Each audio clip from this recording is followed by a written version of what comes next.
Halo teman-teman, assalamualaikum warahmatullahi wabarakatuh.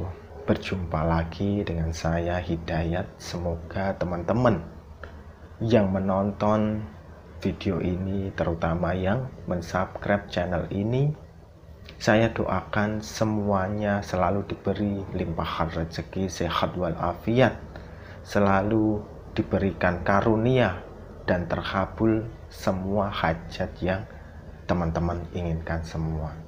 Saya selalu mengingatkan teman-teman tentang berbagai tirakat yang bisa kita lakukan sebagai alternatif, entah itu untuk penarik rezeki, penarik jodoh, pengabul hajat, dan lain sebagainya. Itu bukan tanpa alasan, teman-teman.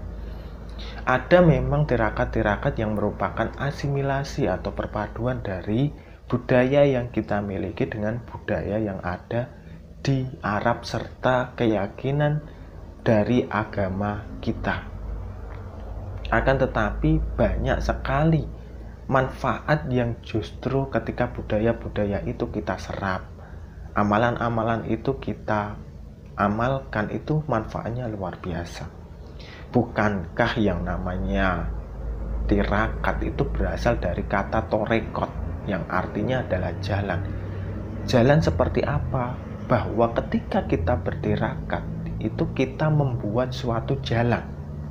Misalnya kita ingin melakukan perjalanan ke suatu puncak gunung. Ketika kita tidak memiliki jalan, kita pasti akan tersesat. Kita pasti akan kesulitan. Tapi ketika kita sudah memiliki pedoman, sudah memiliki jalan yang disebut dengan torekot atau tirakat tersebut, maka perjalanan untuk naik ke puncak akan lebih mudah kita capai, lebih mudah kita lalui, lebih mudah kita harapkan keberhasilannya daripada ketika kita tidak memiliki pegangan suatu ilmu yang menunjukkan jalan tersebut. Sebenarnya torekot itu ada banyak, teman-teman, tidak melulu berkaitan dengan puasa.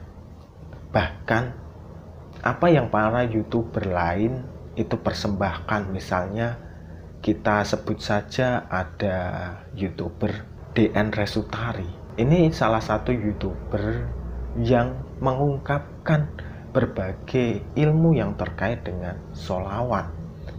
Itu mengatakan bahwa sholawat itu memiliki fadilah seperti ini, memiliki karomah seperti itu, dan lain sebagainya. Dan sholawat ini bisa dilakukan dengan cara membacanya berulang-ulang sebanyak sekian ribu kali atau sekian ratus kali, atau bahkan diamalkan selama beberapa puluh hari.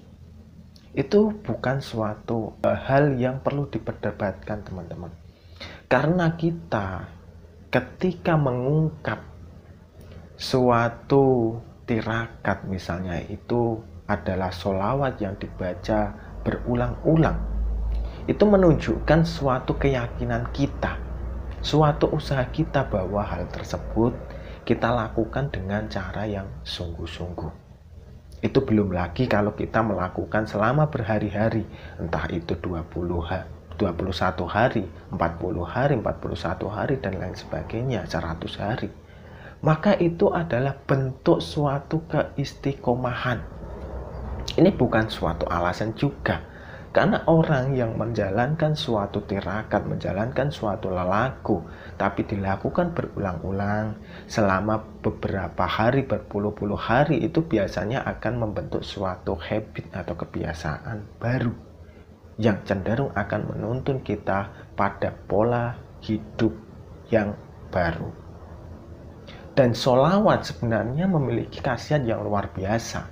Akan tetapi kita sebagai manusia itu jarang menganggap ini sebagai suatu keajaiban. Padahal salam kepada baginda Nabi Shallallahu Alaihi Wasallam yang kita ucapkan sekali saja akan dibalas oleh Allah sebanyak 10 kali. Coba zikir mana yang Allah berani menjamin untuk dibalas berkali-kali seperti ini? Bahkan yang namanya puasa, kita berlapar-lapar, berhaus-haus, itu kita dicatat amaliyahnya langsung oleh Allah. Dalam artian ini menjadi perhatian Allah. Tapi ketika kita bersolawat, ini justru membentuk suatu amaliyah baru yang ketika kita membacanya langsung itu dibalas oleh Allah, dan ketika kita di akhirat nanti kita diberi syafaat dan pertolongan oleh Allah. Kalau kita sudah yakin, sudah percaya akan hal ini, tentunya keajaiban-keajaiban yang kita inginkan itu akan tercapai dengan syarat yakin. Yakin, pasrah, dan mencoba mendekat kepada Allah serta mempercayai bahwa Rasulullah itu sebagai utusan Allah yang sesungguhnya. Apakah salah jika kita mengamalkan suatu amalan wasilah dari sholawat ini tanpa kita meyakini? Tentunya tidak. Karena ketika kita mencoba mengamalkan dengan cara yang biasa saja, kita sudah membentuk suatu pola atau suatu kebiasaan yang suatu saat ini akan membentuk keyakinan kita. Amalkan sesuatu yang baik, itu pasti hasilnya nanti akan baik. Untuk sholawat-sholawat seperti apa, banyak kisah-kisah yang ditunjukkan oleh para YouTuber. Salah satunya yang kadang berseliweran di beranda saya itu adalah DN Resutari. Memang dia salah satu YouTuber yang membahas mengenai keajaiban sholawat, hasil sholawat, dan lain sebagainya. Dan dia memang telah memperoleh beberapa informasi, beberapa pengalaman yang ketika orang mengamalkan sholawat itu memiliki khasiat yang luar biasa. Sebenarnya tidak hanya sholawat, ada banyak tirakat yang lain. Dan ini mencoba kita bahas satu persatu teman-teman, tidak melulu mengenai satu hal saja. Tapi fokus dari wasilah kehidupan adalah mengamalkan seluruh apa yang kita dapat. Dalam artian, kalau itu melalui wasilah sholawat ya sholawat, kalau itu melalui wasilah bismillah ya bismillah, kalau itu wasilah puasa ya puasa, misalnya melalui wasilah duha ya duha, wasilah tahajud, wasilah baca Al-Quran, dan lain sebagainya. Sebenarnya setiap orang itu memiliki passion atau memiliki ketertarikan pada hal-hal tertentu sesuai dengan kebisaannya mereka masing-masing.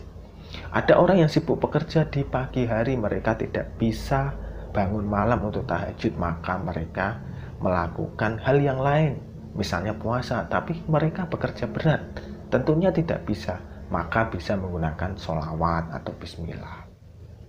Ada juga yang karena kerjaannya santai, mereka bisa duha dan bisa tahajud, mereka melakukan hal tersebut. Maka jangan menjudge atau mensalahkan orang lain ketika mereka melakukan tirakat dengan caranya masing-masing. Semua tirakat itu benar jika dilakukan untuk hal yang benar. Semoga beruntung dan sampai jumpa di video selanjutnya. Wassalamualaikum warahmatullahi wabarakatuh.